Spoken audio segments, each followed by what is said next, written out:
Selamat datang di Galeri Tentang Kisah. Kali ini kita akan membahas fakta-fakta unik tentang Korea Utara yang jarang diketahui oleh banyak orang. Tapi sebelum kita mulai, jangan lupa klik tombol like dan subscribe channel ini agar tidak ketinggalan konten-konten menarik lainnya. Jika Anda pernah mengunjungi Korea Utara, maka Anda mungkin sudah tahu bahwa negara ini tidak memiliki iklan sama sekali. Tidak ada papan iklan, tidak ada iklan di televisi atau radio, bahkan tidak ada iklan online. Hal ini dikarenakan negara tersebut menerapkan aturan yang sangat ketat mengenai media. Sekarang ini, internet menjadi bagian penting dalam kehidupan kita.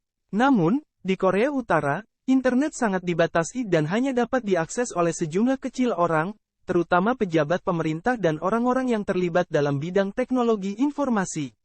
Bahkan, layanan email di Korea Utara hanya dapat diakses melalui jaringan yang terbatas. Negara ini memiliki sistem kasta yang disebut sebagai Songbun. Sistem ini membagi masyarakat Korea Utara ke dalam 3 kelompok berdasarkan latar belakang sosial dan politik mereka. Kelompok ini kemudian digunakan untuk menentukan akses ke pekerjaan, pendidikan, dan layanan publik lainnya. Mayoritas dunia menggunakan kalender Gregorian, yaitu sistem penanggalan yang dihitung dari kelahiran Yesus Kristus. Korea Utara sebenarnya memiliki sistem yang serupa, tetapi yang dijadikan acuan adalah hari kelahiran pemimpin besar Kim Il-sung. Tahun pertama dalam kalender Republik Rakyat Demokratik Korea, atau kalender Juche, dimulai pada tahun 1912, meskipun kalender tersebut baru diberlakukan pada tahun 1997. Meskipun dibangun kembali pada tahun 1989, Stadion Mayday Korea Utara memiliki kapasitas tempat duduk terbesar di dunia, dengan 150.000 kursi. Stadion ini paling banyak digunakan selama pertandingan massal tahunan yang terkenal di negara itu. Sebuah acara yang berfokus terutama pada tarian yang dikoreografikan dengan ketat dan pertunjukan senam yang mengesankan. Kesalahpahaman umum tentang Korea Utara adalah bahwa itu masih negara komunis. Sementara Kim Il-sung percaya pada sosialisme dan komunisme. Negara yang ia dirikan dengan cepat menjadi semakin tidak komunis seiring berjalannya waktu. Banyak praktik komunis klasik dibuang keluar jendela dan diganti, seperti yang terlihat dengan dinasti penguasa baru negara itu.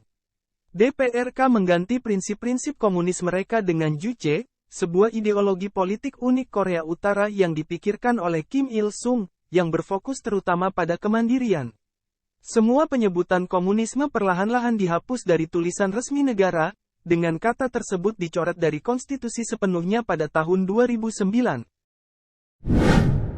Media di Korea Utara sepenuhnya dikelola oleh negara, yang memungkinkan pemerintah untuk mengontrol dengan tepat apa yang diekspos oleh warganya.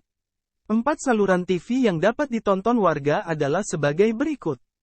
Korean Central Television, propaganda sejarah, berita, dan siaran darurat.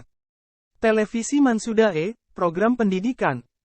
Ryongnamsan Television, program pendidikan yang ditargetkan untuk siswa. Athletic Television, yang menyiarkan setiap kompetisi yang melibatkan atlet Korea Utara serta film dokumenter yang berkaitan dengan olahraga di Korea Utara. Pada 1990-an, Kim Jong-il memperkenalkan Songun, kebijakan militer pertama yang mendefinisikan ulang masa depan negara. Sebagai hasil dari peningkatan kebijakan militer tersebut, sekarang Korea Utara memiliki personel militer aktif terbesar keempat secara global, yang berjumlah sekitar 1,21 juta tentara, atau 4,7% dari populasi negara itu. Jumlah ini mencapai hampir 10 juta orang, jika dihitung beserta personel aktif, paramiliter, dan cadangan saat ini. Alasan terbesar jumlah militer Korea Utara yang tinggi adalah karena satu kebijakan sederhana wajib militer.